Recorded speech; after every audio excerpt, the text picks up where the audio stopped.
Hello friends, स्वागत है आप सभी का आपके यूट्यूब चैनल ऑनलाइन शिक्षण में।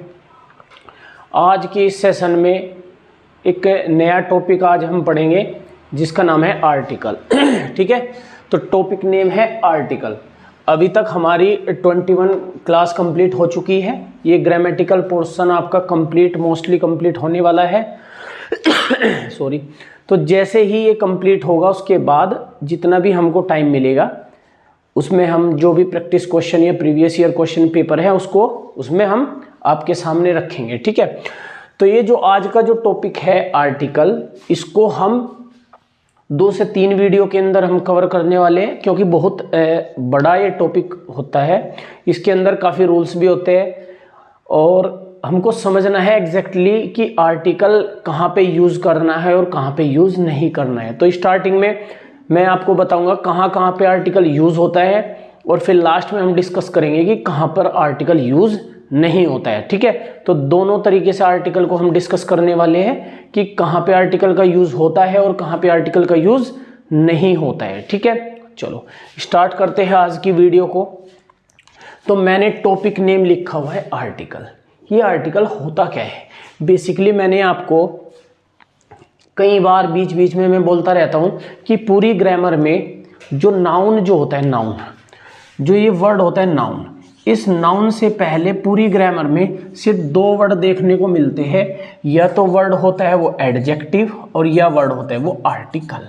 ठीक है, आर्टिकल मतलब किसी भी नाउन से पहले हम या तो क्या यूज़ करते, एडजेक्टिव या करते आर्टिकल। तो आज हम जो पढ़ने जा रहे हैं वो है आर्टिकल। मतलब इसका जो यूज़ होगा वो नाउन के पर्सपेक्टिव में होगा। तो इसका जो यूज़ होता है, इट्स यूज़, मतलब इसका जो यूज़ होगा वो डिपेंड करेगा किस पे, डिपेंड ऑन नाउन। मतलब इसका जो यूज़ है वो नाउन पे डिपेंड करेगा। इट्स यूज़, जो आर्टिकल का जो यूज़ होगा वो डिपेंड करेगा नाउन पर। मतलब it's use depend on noun, मतलब नाउन के बिहाफ पे ही, नाउन के थ्रू ही हम इसको यूज़ करेंगे। ठीक है, यदि मैं आर्टिकल की बात करूं कितने टाइप के होते हैं, तो ये 2 काइंड्स होते हैं, इसके 2 प्रकार होते हैं। पहला होता है इनडेफिनिट आर्टिकल। कौन सा होता है? Indefinite article. ठीक है, और दूसरा होता है डेफिनिट आर्टिकल। ठीक है, दूसरा होता है डेफिनिट आर्टिकल। ये इनडेफिनिट आर्टिकल क्या होता है? इनडेफिनिट आर्टिकल को मैं बताऊं तो इनडेफिनिट आर्टिकल में आएगा ए और एन, और डेफिनिट आर्टिकल की यदि मैं बात करूं तो इसमें आएगा द। क्योंकि हमारे पास जो आर्टिकल होते हैं वो 3 ही होते हैं, ये तो ए या एन या द। तो हम इसको 2 तरीके से डिवाइड करेंगे, एक इनडेफिनिट आर्टिकल और एक डेफिनिट आर्टिकल। जो ये इनडेफिनिट आर्टिकल होते हैं ये कहाँ होते हैं? ये होते हैं यूज्ड बिफोर इंडेफिनिट नाउन। मतलब ये किसी भी इंडेफिनिट नाउन से पहले हम इसको यूज करेंगे, जबकि जो डेफिनिट आर्टिकल है उनको यूज करेंगे यूज्ड बिफोर डेफिनिट नाउन। मतलब किसी भी डेफिनिट नाउन से पहले हम इनको यूज करने वाले। ठीक है, समझ आ गया? मतलब आर्टिकल क्या है, इसका यूज नाउन के ऊपर डिपेंड करेगा। 2 तरह से होते हैं, एक इंडेफिनिट आर्टिकल होते हैं, एक डेफिनिट आर्टिकल होते हैं। इंडेफिनिट आर्टिकल होते हैं ए और एन, और डेफिनिट होते हैं द। ठीक है, क्यों? हमारे पास यूज करने के लिए 3 ही आर्टिकल होते हैं, ए, एन, यह और द। तो इसीलिए इंडेफिनिट आर्टिकल जो होंगे वो इंडेफिनिट नाउन से पहले यूज होगी, और डेफिनिट आर्टिकल जो है वो डेफिनिट नाउन से पहले हम इसको यूज करेंगे। ठीक है, जो ये इंडेफिनिट आर्टिकल होता है ये सेंस किसकी देता है? या तो ये वन की सेंस देगा या देगा एनी की। मतलब ये एक की या कोई की सेंस देगा। जब कभी भी वन या एनी की सेंस आए तो उस फॉर्म में हम किसको यूज करेंगे? ए और एन को यूज करने वाले हैं। ठीक है, समझ आ गया आपको? मैंने क्या बताया, आर्टिकल क्या होता है। आर्टिकल का जो यूज है वो नाउन के ऊपर डिपेंड करता है। ये 2 तरह से यूज हम करते हैं, एक इंडेफिनिट आर्टिकल और एक डेफिनिट आर्टिकल। इंडेफिनिट आर्टिकल क्या होते हैं? ए और एन। डेफिनिट होते हैं द। ठीक है, डेफिनिट होते हैं द। और उसके बाद मैंने बताया इंडेफिनिट आर्टिकल जो हो गए वो इंडेफिनिट नाउन से पहले यूज करेंगे, और जो डेफिनेट आर्टिकल है उसको डेफिनेट नाउन से पहले यूज करेंगे। मैं एग्जाम्पल की यदि मैं बात करूं तो मैं 2 एग्जाम्पल लिखता हूं, दोनों एग्जाम्पल से मैं आपको डिफ्रेंशिएट करूंगा कि डेफिनेट क्या होता है और इनडेफिनेट क्या होता है। मैंने पहला एग्जाम्पल लिखा, I saw a man, I saw a man near my home last night. ठीक है, मैंने सिंपल सा एक एग्जांपल लिखा कि I saw a man near my home last night.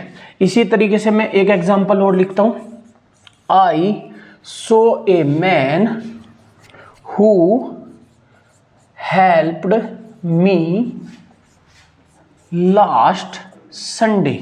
ठीक है, मैंने क्या लिखा, मैंने लिखा है 2 सेंटेंस लिखे, आई सो ए मैन, बिल्कुल सेम लिखा, I saw a man, I saw a man near my home last night. यहां पे मैंने क्या यूज किया, who helped me last Sunday या लास्ट नाइट, कुछ भी यूज कर सकते हैं। अब देखिए, हम अब समझेंगे कि ये डेफिनेट आर्टिकल क्या है और इनडेफिनेट आर्टिकल क्या है। मैंने क्या कहा कि आई सो ए मैन, मैंने एक आदमी देखा मेरे घर के पास में पुरानी रात। तो अब ये बताओ, जो ये मैन है ये क्या है, एक तरह से कॉमन नाउन है। क्या है, कॉमन नाउन है। और ये जो यहाँ ये मैन है ये भी एक कॉमन नाउन है, क्योंकि मैन क्या होता है, कॉमन नाउन होता है। अब एक बात देखिए, जो ये यहाँ पे ए यूज किया है आर्टिकल, ये क्या है, ये क्या है, ये है कोई भी आदमी हो सकता है। भाई हमारे पास, मैंने अपने घर के पास में एक आदमी देखा, अब मुझे नहीं पता कि वो आदमी कौन है, मतलब वो आदमी कोई भी हो सकता है। तो हमको ये नहीं पता कि डेफिनेट निश्चित वही आदमी है या कोई और है। तो जब हमको ये कोई भी व्यक्ति हो सकता है, मतलब इनडेफिनेट, इसका मतलब है यहाँ पे जो आर्टिकल यूज हुआ है वो यूज हुआ है इनडेफिनेट। क्या यूज हुआ है, इंडेफिनिट आर्टिकल। मतलब, और इंडेफिनिट आर्टिकल में मैंने बताया है ए या एन, जबकि यहां मैंने बोला है I saw a man who helped me, जिसने मेरी सहायता की है। ये कॉमन नाउन तो है, लेकिन ये अब क्या हो गया, कॉमन नाउन हो गया ये डेफिनेट नाउन। मतलब अब ये डेफिनेट नाउन बन गया, ये वही आदमी है जिसने मेरी हेल्प की थी, मतलब वो निश्चित आदमी है। और जब ये डेफिनेट आर्टिकल हो गया तो हम डेफिनेट आर्टिकल के लिए क्या यूज करते हैं, हम यूज करते हैं द। ठीक है, तो इस तरीके से मैंने 2 सेंटेंस से आपको बताया डेफिनेट आर्टिकल क्या होता है, इनडेफिनेट आर्टिकल क्या होता है। तो इनडेफिनेट आर्टिकल वो होता है जिसमें इनडेफिनेट नाउन होगा, मतलब कॉमन नाउन तो होगा लेकिन वो इनडेफिनेट होगा, उसका हमको पता नहीं रहेगा कि ये वही आदमी है या वही पर्सन है या नहीं। ठीक है, यदि वो डेफिनेट नाउन है तो इसका मतलब उसमें डेफिनेट आर्टिकल यूज करेंगे, और इनडेफिनेट नाउन है तो उससे पहले हम इनडेफिनेट आर्टिकल यूज करेंगे। ठीक है, तो ये मैंने इन दोनों एग्जाम्पल से आपको समझाने की कोशिश की है कि इनडेफिनेट नाउन क्या होता है या इनडेफिनेट आर्टिकल क्या होता है। तो दोनों एग्जाम्पल से आपको समझ आ गया होगा कि अब ए और एन कहाँ यूज करेंगे और द हम कहाँ यूज करेंगे। मैं एक छोटा सा नोट लिखता हूं, नोट याद रखना है कि कॉमन नाउन जो होंगे, क्या होगी, कॉमन नाउन, कॉमन नाउन से पहले, कॉमन नाउन से पहले 100% हम आर्टिकल यूज करेंगे, आर्टिकल यूज करेंगे। मतलब हमारे पास कोई कॉमन नाउन होगा तो उससे पहले हम 100% आर्टिकल यूज करने वाले हैं। बस हमको ये देखना है कि वो कॉमन नाउन डेफिनेट है या इनडेफिनेट है। डेफिनेट होगा तो द यूज करेंगे, इनडेफिनेट होगा तो क्या यूज करेंगे, ए और एन यूज करेंगे। ठीक है, चलो ये था एक छोटा सा ओवरव्यू आर्टिकल के बारे में कि आर्टिकल होता क्या है, डेफिनेट आर्टिकल क्या होता है, इनडेफिनेट आर्टिकल क्या होता है। ठीक है, अब चलते हैं इनके यूज की तरफ। अब हम सबसे पहले डिस्कस करते हैं इनडेफिनेट आर्टिकल। इनडेफिनेट आर्टिकल में मैंने क्या बताया है, ए और एन। ठीक है, क्या बताया है, ए और एन। तो सबसे पहले डिस्कस करते हैं डिफरेंस।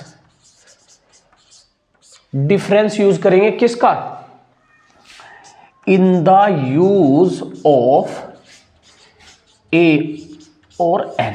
मतलब हम ए और एन के यूज का, हम कहाँ ए यूज करने वाले हैं, कहाँ एन यूज करने वाले हैं, तो उनके बीच में डिफरेंस पड़ते हैं। ठीक है, मैंने क्या लिखा, एक तरफ तो ए है और एक तरफ एन है। भाई हमने ए और एन के बारे में तो पढ़ना है। ये क्या है, indefinite article. Indefinite article a हो गया और एन हो गया, हम इनको इनका यूज पढ़ना है, कहाँ पे इन यूज करेंगे और कहाँ पे एन यूज करने वाले हैं। ठीक है, चलो सबसे पहले मैं ए की बात करता हूँ। ए की मैं बात करूँगा तो ए कहाँ यूज होने वाला है, यूज्ड बिफोर वर्ड्स, मतलब उन वर्ड्स से पहले हम ए यूज करेंगे जो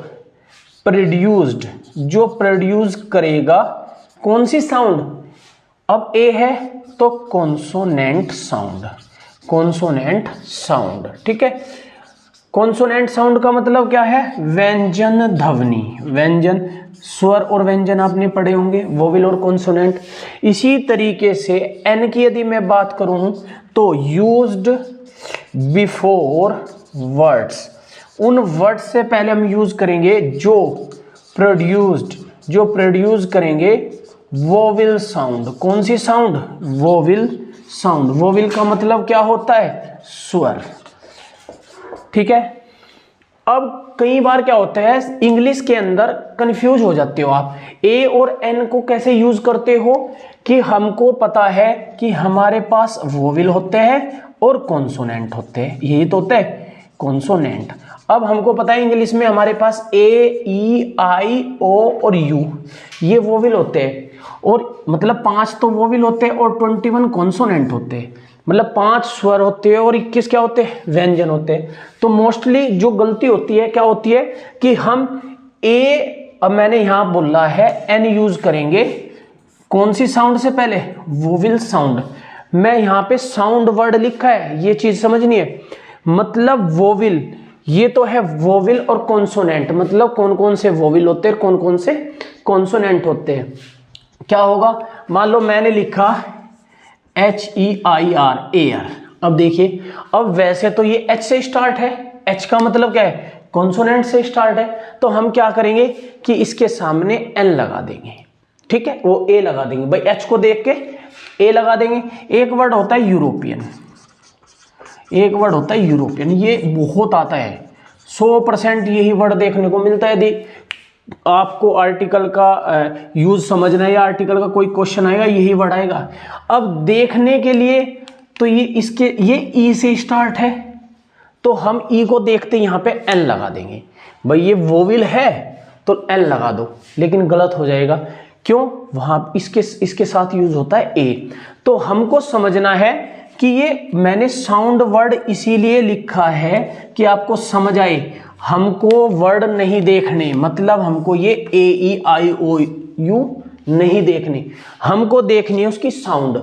साउंड का मतलब जैसे हम हिंदी पढ़ते हैं, हिंदी में स्वर आवाज कौन कौन सी होती है ये बताओ। हम उसमें पढ़ते हैं ए, आ, ई, बड़ी ई, छोटा ऊ, बड़ा ऊ, ए, आई, ओ और औ, यही तो होते हैं भाई, इस तरीके से पढ़ते हैं हम। स्वर क्या होते हैं, हमारे पास ये वर्ड्स जो होते हैं ये स्वर होते हैं, ये होते हैं वोवेल, मतलब साउंड देखनी है हमको उस वर्ड्स की। जो वर्ड हम लिखेंगे इसको प्रोनाउंस करेंगे हिंदी में, किस में करेंगे, हिंदी में। यदि हिंदी में वो वोवेल साउंड दे रहा है तो उससे पहले एन यूज करेंगे, और वो कॉन्सोनेंट साउंड, अब कॉन्सोनेंट साउंड में क्या आएगा, कै, खे, गे, घे, टे, पे, फे, बे, ये, रे, ले, वे, जितने भी आएंगे, जो बचे हुए वर्ड्स है वो कॉन्सोनेंट में आ जाएंगे। तो मतलब आपको समझना है कि कोई भी वर्ड आएगा, कोई भी वर्ड आपको देखने को मिले, और हमको ये देखना है कि इसके सामने कौन सा आर्टिकल आएगा, तो हम उसको प्रोनाउंस करेंगे हिंदी में, उसको लिख के देखेंगे। यदि वो इनमें से ए, आ, ई, ऊ से स्टार्ट हो रहा है तो मतलब वोवेल साउंड दे रहा है, तो एन यूज करेंगे। और उसके अलावा कोई वर्ड आ रहा है कॉन्सोनेंट साउंड दे रहा है तो वहां पे ए यूज करेंगे। ठीक है, तो हमको ए ई आई ओ यू नहीं देखने, मतलब जैसे इंग्लिश में होता है ना कि वोवेल 5 होते हैं और कॉन्सोनेंट 21 होते हैं, तो हमको वो नहीं देखने, हमको देखनी है क्या, इसको हिंदी में लिखना है हमको। तो हिंदी में यदि ये वोवेल साउंड दे रहा है तो वहां पे एन यूज करेंगे, और कॉन्सोनेंट साउंड दे रहा है तो वहां पे ए यूज करेंगे। देखो समझाता हूं कैसे। मान लो मैंने पहला वर्ड लिखा अम्ब्रेला, ठीक है, क्या लिखा, अम्ब्रेला। अब मैं यदि इस वर्ड को पढ़ूं तो अम्ब्रेला, मतलब ये जब स्टार्ट होगा तो किससे स्टार्ट होगा, ऐसे स्टार्ट होगा। भाई मैं लिख देता हूं ए ई आई ओ यू, ताकि आपको समझ आए कि मैं इसके हिंदी में क्यों लिखता हूं, इसको प्रोनाउंस क्यों करता हूं हिंदी में। अब देखो क्या लिखा मैंने, अम्ब्रेला, मतलब ऐसे स्टार्ट हो रहा है, ऐसे स्टार्ट हो रहा है, तो इसका मतलब ये क्या है, स्वर है, मतलब वोवेल है। तो वोवेल है तो इसके पहले हम क्या यूज करेंगे, एन यूज करने वाले हैं। ठीक है, इसी तरीके से मैं एक वर्ड लिखता हूं एलिफेंट, ठीक है, मैंने क्या यूज किया, एलिफेंट। अब जब हम इसको हिंदी में लिखेंगे तो एलिफेंट, मतलब ए से ही तो स्टार्ट करेंगे एलिफेंट को, तो जब ए से स्टार्ट करेंगे तो ये भी कौन सी साउंड दे रहा है, वोवेल साउंड दे रहा है। तो जब वोवेल साउंड दे रहा है तो हम इसके सामने क्या यूज करने वाले हैं, एन। समझ आ गया कि कहां पे हम एन यूज कर रहे हैं और कहां पे ए। अब ए का बताता हूं। अब ये देखो, मान लो मैंने वर्ड लिखा ओनियन, ठीक है, यूनियन, सॉरी यूनियन मैंने वर्ड लिखा। अब जो ये यूनियन है, अब आप देखें तो इसकी स्टार्टिंग तो वैसे यू से हो रही है, यू तो एक वोवेल होता है, नहीं आपको ऐसे नहीं देखना कि इसकी स्टार्टिंग यू से हो रही है, हमको तो इसको लिख के देखना है। जब हम इसको हिंदी में लिखें तो यूनियन लिखेंगे, कैसे लिखेंगे, यूनियन। तो ये आ गया, ये आ गया, तो इसका मतलब कौन सी साउंड दे रहा है, ये कॉन्सोनेंट साउंड दे रहा है। कॉन्सोनेंट साउंड दे रहा है तो इसके पहले हम क्या यूज करेंगे, ए यूज करेंगे। ठीक है, एक वर्ड और लिखता हूं। अभी मैंने लिखा था यूरोपियन, मैंने क्या लिखा, यूरोपियन। अब देखने में तो ये ई से स्टार्ट है, लेकिन जब हम इसको हिंदी में लिखेंगे तो लिखेंगे यूरोपियन। तो जब यू आ गया तो इसका मतलब है कौन सी साउंड दे रहा है, ये कॉन्सोनेंट साउंड दे रहा है, और कॉन्सोनेंट साउंड दे रहा है तो इसके पहले क्या यूज करने वाले हैं हम यूज करने वाले हैं इसके पहले क्या, ए। ठीक है, समझ आ गया, सिंपल सा है। आपको किसी भी वर्ड से पहले यदि कोई भी आर्टिकल यूज करना है तो आपको कुछ नहीं करना, सिंपल देखना है कि उसको हिंदी में लिख के देखो, यदि वो क्या आ रहा है, वोवेल साउंड दे रहा है तो एन यूज करो, और यदि वो कॉन्सोनेंट साउंड दे रहा है तो उससे पहले ए यूज करो। ठीक है, चलो देखते हैं आगे कि ए और एन को हम किस तरीके से यूज कर सकते हैं। एक होता है साइलेंट एच, दूसरा यूज होता है इसका क्या, साइलेंट एच। साइलेंट एच का मतलब जहां पे स्टार्टिंग तो एच से होती है लेकिन वहां एच क्या होता है, साइलेंट होता है। कैसे, मान लो मैंने लिखा ये HOUR, जब हम इसको पढ़ते हैं तो इसको हम क्या पढ़ते हैं और लिखते हैं, कैसे क्या लिखते हैं, आर, मतलब एच इसमें साइलेंट हो जाता है। और साइलेंट जब हो गया तो इसको पढ़ा आर, आर पढ़ा तो इसमें क्या आ गया, आ गया। तो ये एक वोवेल साउंड दे रहा है, वोवेल साउंड दे रहा है तो इससे पहले क्या यूज करेंगे हम, कौन सी आर्टिकल यूज करेंगे, एन। ठीक है, इसी तरीके से मान लो मैं दूसरा वर्ड लिखूं एयर। अब यो हेयर थोड़ी पढ़ेंगे, इसको पढ़ते एयर। तो जब एयर पढ़ते हैं तो ए से स्टार्ट हो रहा है, ए से स्टार्ट हो रहा है। जब ए से स्टार्ट हो रहा है तो मतलब वोवेल साउंड दे रहा है, वोवेल साउंड दे रहा है तो इससे पहले क्या यूज करेंगे, एन यूज करेंगे। ठीक है, तो आपको थोड़ा सा ध्यान से देखना है कि वो वोवेल साउंड दे रहा है या कॉन्सोनेंट साउंड दे रहा है। वोवेल साउंड दे रहा है मतलब ए आ ई उ ए औ, इस तरीके का कोई भी वोवेल आ रही है, मतलब वोवेल साउंड आ रही है तो एन यूज करना है, और कॉन्सोनेंट साउंड आ रही है तो वहां पे क्या यूज करना है, ए। ठीक है, अब एक होता है एब्रीविएशन, ठीक है, क्या होता है एब्रीविएशन। ये एब्रीविएशन क्या होता है, जिसको शॉर्ट फॉर्म बोलते हैं, ठीक है। इसमें भी हमेशा एब्रीविएशन में हमेशा एन आर्टिकल यूज होने वाला है। कैसे, मान लो मैंने वर्ड लिखा क्या MLA, मैंने इसको लिखा है ऐसे MLA। जब हम इसको हिंदी में लिखेंगे तो इसको लिखेंगे M लिखेंगे तो A से स्टार्ट है और A से स्टार्ट है, तो इसका मतलब इससे पहले क्या आएगा N आएगा। लेकिन यदि मैं इसकी फुल फॉर्म लिखूं, फुल फॉर्म मतलब MLA की फुल फॉर्म क्या होती है, मेंबर ऑफ लेजिस्लेटिव असेंबली। तो जब मेंबर लिखूंगा तो वहां पे आ जाएगा मेंबर, मतलब मैं से स्टार्ट हो रहा है, तो मैं से स्टार्ट हो रहा है तो उससे पहले फिर आएगा A, ठीक है। मतलब कहीं आपको एब्रीविएशन मिली है तो वहां तो N आएगा, लेकिन इसी की फुल फॉर्म पूरी लिख दे मेंबर ऑफ लेजिस्लेटिव असेंबली, तो वहां पे A यूज होगा। इसी तरीके से और मैं बात करूं, जैसे MP होता है, MP होगा, ऐसे एब्रीविएशन होगी तो N यूज करेंगे, लेकिन इसको मध्य प्रदेश लिख दे तो वहां पे A यूज हो जाएगा। मान लो मैं लिख दूं MSc, ठीक है, मैं लिख दूं MCA, ठीक है, मैं लिख दूं MEd, ठीक है, कुछ भी लिख सकते हैं, MEd लिख दूं, या मैं एक तरह से क्या लिख सकता हूं LIC भी लिख सकता हूं, LIC पॉलिसी जैसा होती है। तो जब हम L लिखेंगे तो ऐसे ही तो लिखेंगे L, तो इससे पहले भी N यूज होने वाला है, तो इनके साथ हमेशा क्या यूज होगा L। इसी तरीके से एक होता है NCC कैंडिडेट होते हैं NCC, तो यहाँ पे भी हम इसको N लिखेंगे तो इससे पहले भी क्या यूज होगा N यूज होगा। मतलब आपको कहीं पे भी कोई एब्रीविएशन देखने को मिलती है तो उसके पहले हमेशा N आर्टिकल यूज करना है, ठीक है। समझ आ गया होगा आपको। तो मैंने अभी तक आपको समझाया है कि आर्टिकल होता क्या है, डेफिनिट आर्टिकल कौन कौन से होते हैं और इनडेफिनिट आर्टिकल कौन कौन से होते हैं, ठीक है। आपको अभी तक सिंपल सा पता लगा है किसके बारे में, उसकी साउंड के बारे में, मतलब वोवेल साउंड दे रहा है तो N यूज करेंगे, और कॉन्सोनेंट साउंड दे रहा है तो क्या यूज करेंगे A यूज करेंगे। अब चलते हैं इसके यूज की तरफ। अब हम A और N यूज कहां कहां करने वाले हैं, तो स्टार्ट करते हैं यूज ऑफ A और N।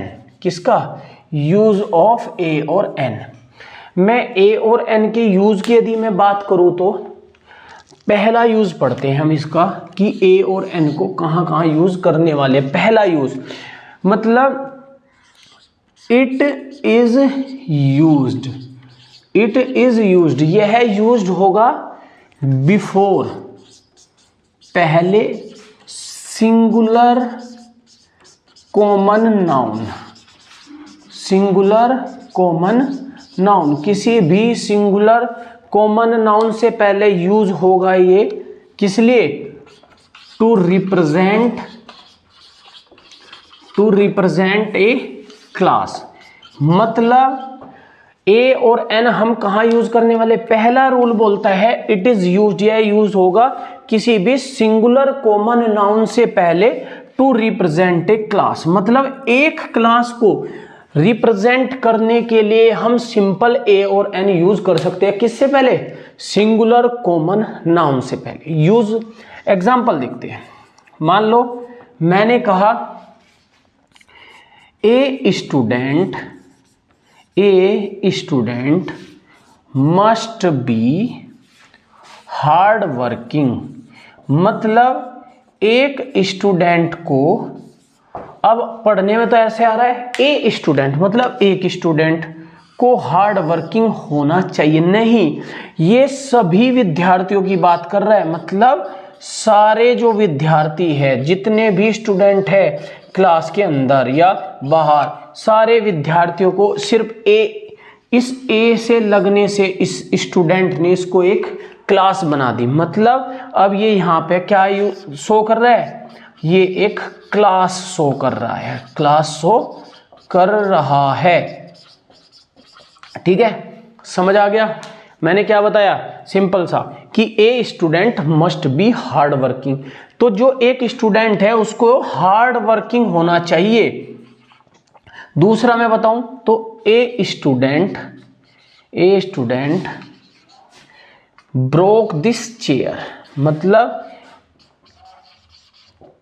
इस चेयर को किसने तोड़ दी, विद्यार्थियों ने तोड़ दी।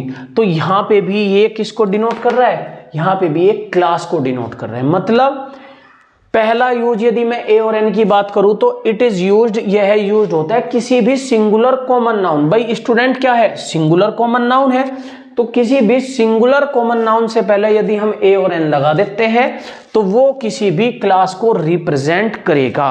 और रिप्रेजेंट करेगा कैसे, जैसे मैंने आपको दिखाया कि अब स्टूडेंट से पहले सिंपल ए लिखा, मैंने ए लिखा तो ये ए स्टूडेंट क्या कर रहा है कि ये सारे विद्यार्थियों को डिनोट कर रहा है, टोटल जो स्टूडेंट्स है। तो उसी वजह से मैंने स्टूडेंट से पहले ए यूज किया है। ठीक है, तो ये था इसका रूल नंबर फर्स्ट, जिसमें कह रहा है ये कि किसी भी सिंगुलर कॉमन नाउन से पहले हम यदि ए या एन लगा देते हैं तो वो क्या करेगा, वो शो करेगा एक क्लास को रिप्रेजेंट करेगा। चलो नेक्स्ट, मैं रूल नंबर सेकंड की यदि मैं बात करूं तो रूल नंबर सेकंड कहता है, अब मैंने यहां पे तो सिंगुलर कॉमन नाउन से पहले यूज किया है, मैं सेकंड की मैं बात करूं, it is used before proper noun, it is used before proper noun. यह एक प्रॉपर नाउन से पहले यूज होता है, it is used before proper noun. ठीक है, व्हेन प्रॉपर नाउन, जब ये प्रॉपर नाउन से पहले कब यूज होगा, जब proper noun is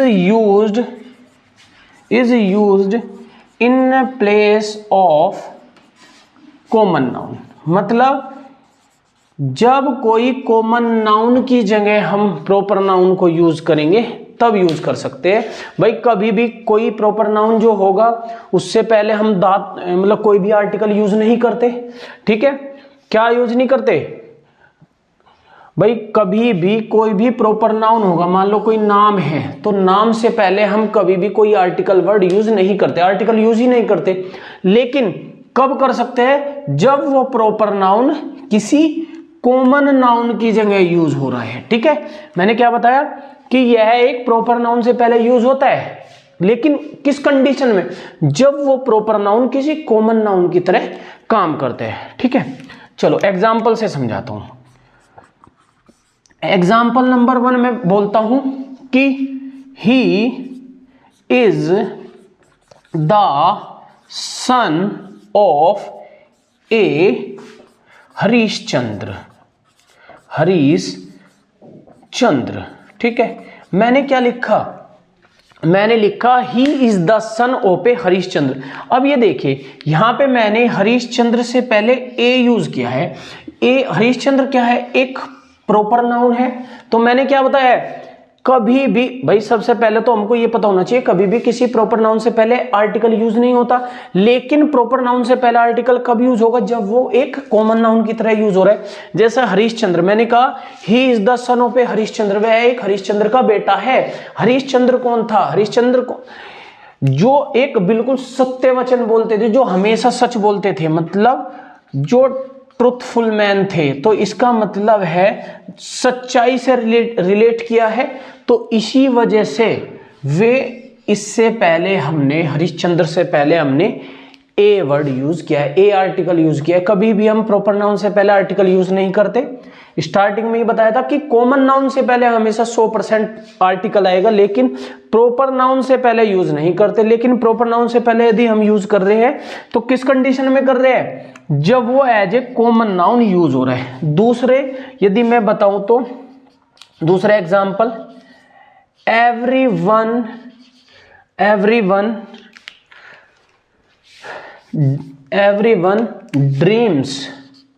everyone dreams of becoming an Ambani. ठीक है, अब ये देखिए, प्रत्येक का सपना होता है कि वह एक अंबानी बने।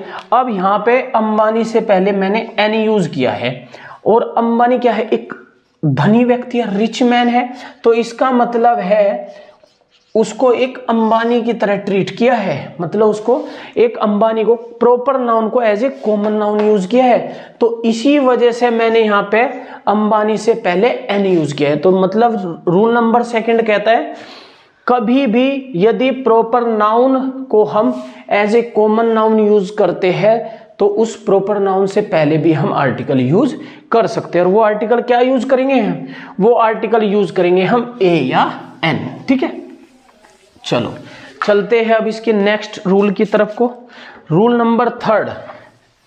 अब देखते हैं कि रूल नंबर 3 क्या कहता है। ठीक है,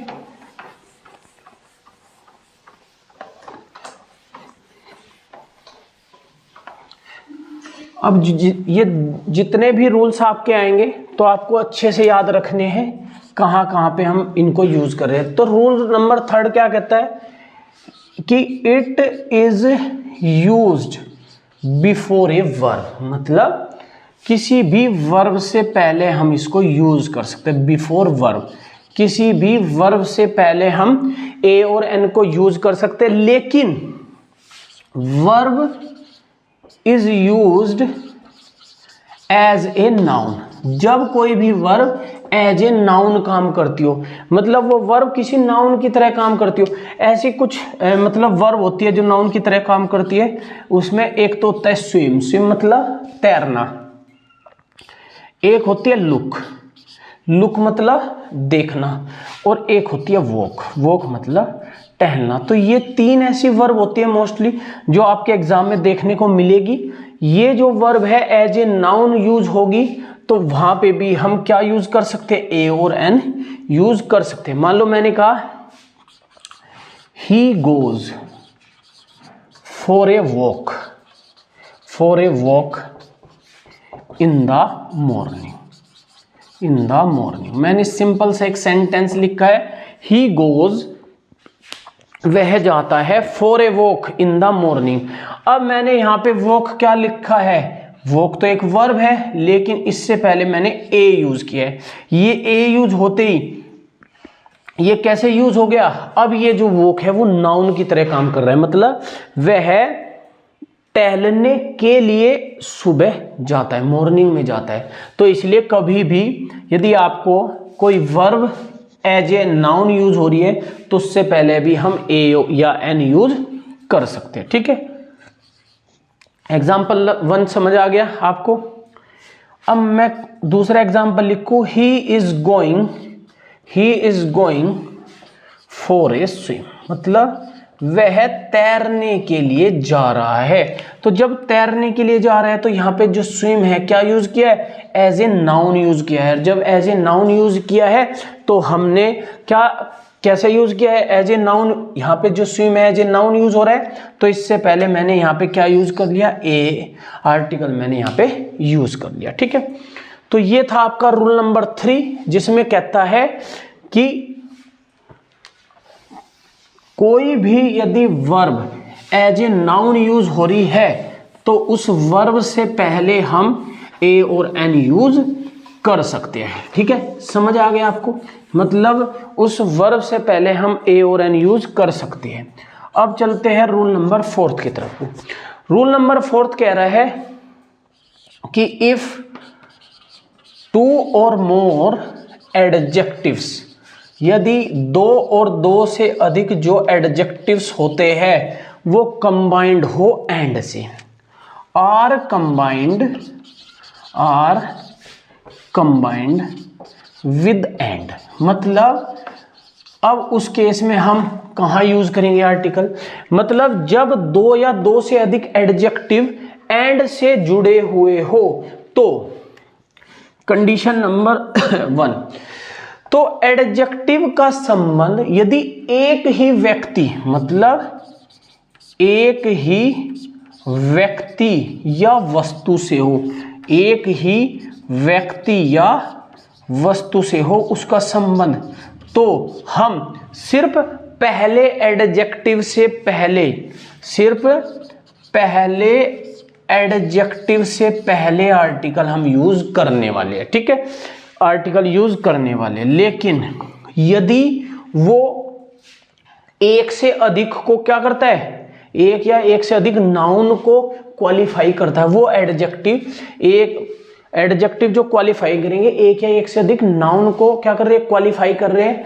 तो प्रत्येक नाउन से पहले, प्रत्येक क्या उस प्रत्येक एडजेक्टिव से पहले, जो प्रत्येक एडजेक्टिव जो ईच एडजेक्टिव होगी उससे पहले हम यूज करेंगे क्या, आर्टिकल पहले करेंगे यूज, ठीक है, समझ में आ गया।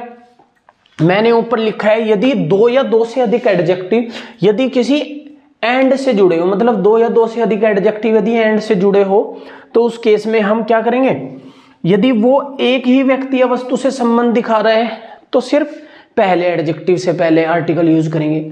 लेकिन यदि वो दो अलग अलग नाउन को रिप्रेजेंट कर रहा है, क्वालिफाइज कर रहा है, तो क्या करेंगे, अलग अलग एडजेक्टिव से पहले हम आर्टिकल यूज करेंगे। एग्जाम्पल से समझाता हूं मैं। एग्जाम्पल की यदि मैं बात करूं तो मैंने लिखा, भाई एग्जाम्पल से ज्यादा जस्ट समझ में आएगा, मैंने लिखा कि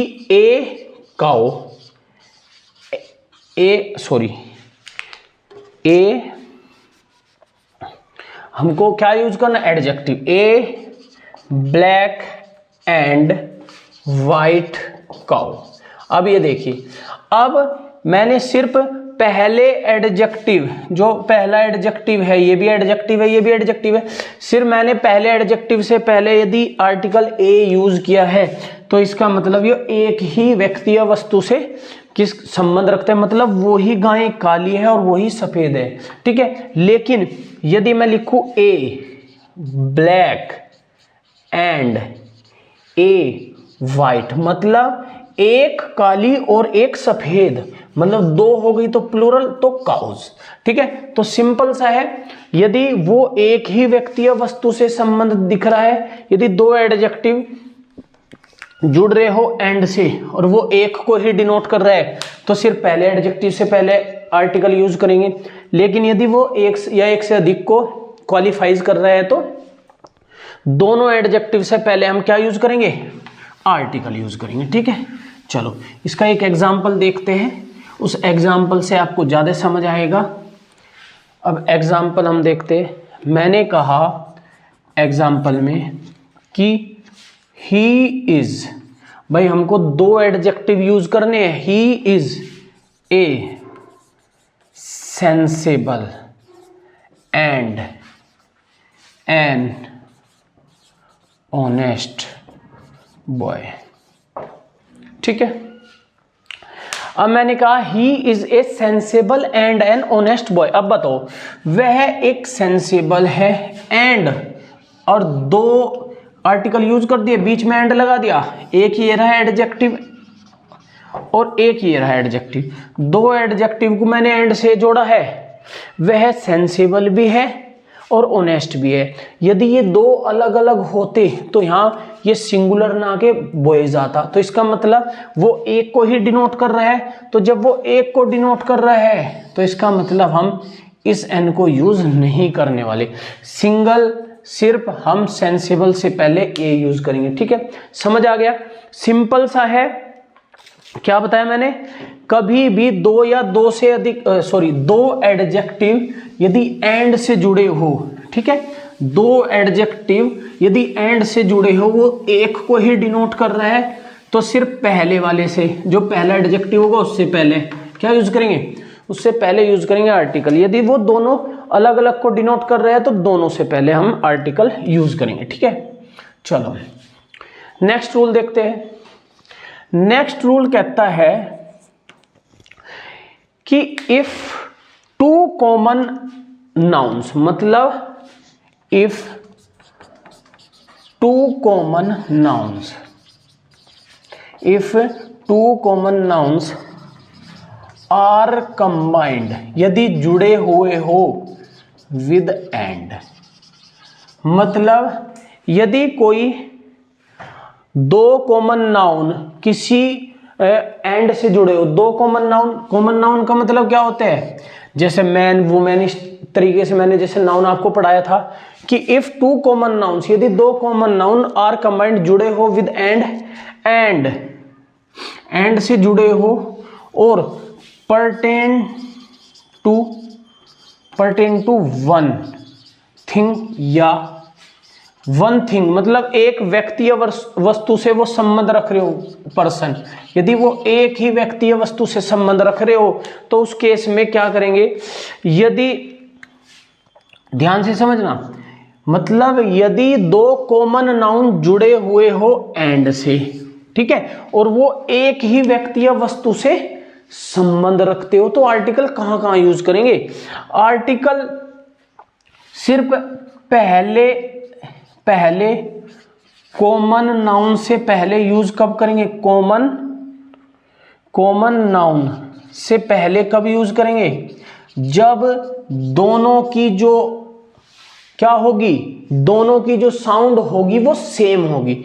मतलब सेम साउंड होने का मतलब क्या है, यदि वे दोनों, यदि पहला वोवेल साउंड दे रहा है तो दूसरे को भी वोवेल साउंड ही देनी पड़ेगी, पहला कॉन्सोनेंट साउंड दे रहा है तो दूसरे को भी कॉन्सोनेंट साउंड देनी पड़ेगी, ठीक है। तो उस केस में हम पहले कॉमन नाउन से पहले कब यूज करेंगे, जब वो सेम साउंड देंगे, लेकिन दूसरा कंडीशन, प्रत्येक कॉमन नाउन से पहले कब यूज करेंगे, जब वो डिफरेंट साउंड देंगे, ठीक है, कैसी देंगे, डिफरेंट साउंड, समझ आ गया। मतलब यदि दो कॉमन नाउन एंड से जुड़े हो और वो एक ही पर्सन या प्लेस को इंडिकेट करते हो तो उनमें से पहले कॉमन नाउन से पहले आर्टिकल कब यूज करेंगे, जब वो सेम साउंड प्रोड्यूस कर रहे हो। सेम साउंड का मतलब पहला वोवेल है तो दूसरा भी वोवेल ही होना चाहिए साउंड, पहली कॉन्सोनेंट है तो दूसरी भी, और लेकिन दोनों से पहले कब यूज करेंगे, जब वो अलग अलग साउंड आपको प्रोड्यूस कर रहा हो, ठीक है। चलो एग्जाम्पल से देखते हैं। एग्जाम्पल नंबर 1 यदि मैं बोलूं, मान लो मैंने कहा शेक्सपियर वॉज ए, भाई क्या थे, was a poet and A dramatist, ठीक है। मतलब जो शेक्सपियर थे वो एक पोएट थे और एक ड्रामाटिस्ट थे। मैंने क्या बताया, अब एक एग्जाम्पल और लिखते हैं तब समझते हैं कि Bacon was a novelist and a essayist, ठीक है। ये लिख दिया मैंने, सिंपल सा मैंने क्या लिखा, एसेइस्ट, ठीक है। तो मैंने क्या लिखा है, दो सेंटेंस आपके सामने लिखे, मैंने रूल बताया यदि दो कॉमन नाउन। अब इसमें एक बात बताओ, एक तो पोएट है, एक ड्रामेटिस्ट है, एक नॉवलिस्ट है और एक एसेइस्ट है। दो कॉमन नाउन को मैंने जोड़ा हुआ है किससे, एंड से। जब दो कॉमन नाउन एंड से जुड़े हो, जब दो, ध्यान से सुनना, जब दो कॉमन नाउन एंड से जुड़े हो, यदि उनकी दोनों की सेम क्या है, सेम साउंड है। अब बताओ, जैसे पोएट है तो पै से स्टार्ट होगा, मतलब कैसी साउंड है, कॉन्सोनेंट साउंड है। ड्रामेटिस्ट है तो डै से स्टार्ट होगा, तो ये भी कॉन्सोनेंट है। जब दोनों सेम है तो सिर्फ पहले वाले से पहले क्या आएगा, पहले वाले से सिर्फ इस यहां पे आएगा क्या, ए। अब देखिए, अब मैंने ये लिखा है नॉवलिस्ट का मतलब नॉवलिस्ट को ऐसे तो लिखेंगे, और एसेइस्ट ए। जब ये ए आ गया तो इसका मतलब है अब आएगा तो दोनों से पहले, लेकिन जब ये ए आ गया तो यहां पे हम ए यूज न करके क्या यूज करेंगे, एन। तो मतलब जब कभी भी दो कॉमन नाउन एंड से जुड़े हो और वो एक ही पर्सन या प्लेस को क्या कर रहे हो, इंडिकेट कर रहे हो, तो हमको वहां पे साउंड देखनी है। यदि दोनों की साउंड सेम है तो सिर्फ पहले वाले कॉमन नाउन से पहले क्या यूज होंगे, वहां पे कोई आर्टिकल वर्ड यूज करेंगे। और यदि दोनों की जो साउंड है वो डिफरेंट है तो दोनों से पहले हम क्या यूज करने वाले हैं, आर्टिकल यूज करने वाले हैं। ठीक है, तो ये था यूज ऑफ ए और एन। तो समझ आ गया आपको।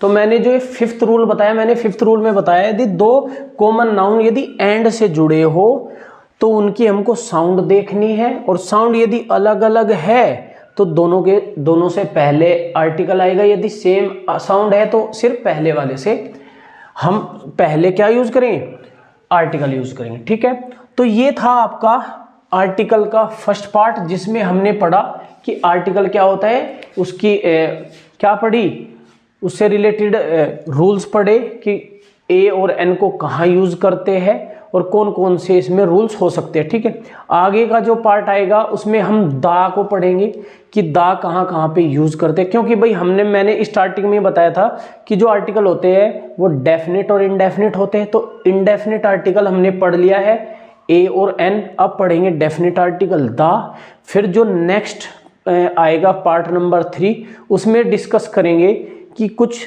दा के रूल्स भी पढ़ेंगे, क्योंकि दा के जो रूल्स है वो बहुत ज़्यादा है। हाँ, मोस्टली दा को हम प्रीफर करते हैं, सबसे ज़्यादा जो क्वेश्चंस आते हैं दा से रिलेटेड आते हैं, उसमें कन्फ्यूजन भी ज़्यादा होता है। तो इसलिए अब नेक्स्ट पार्ट में हम दा के रूल पढ़ेंगे। उसके बाद जब थर्ड पार्ट आएगा कुछ उसमें दा के रूल्स रहेंगे और कुछ फिर रहेंगे जहाँ पे हमको आर्टिकल यूज़ नहीं करना है। ठीक है, चलो फिर मुलाकात होगी इसके पार्ट नंबर सेकंड के साथ। तब तक खुश रहिए, स्वस्थ रहिए। Thank you.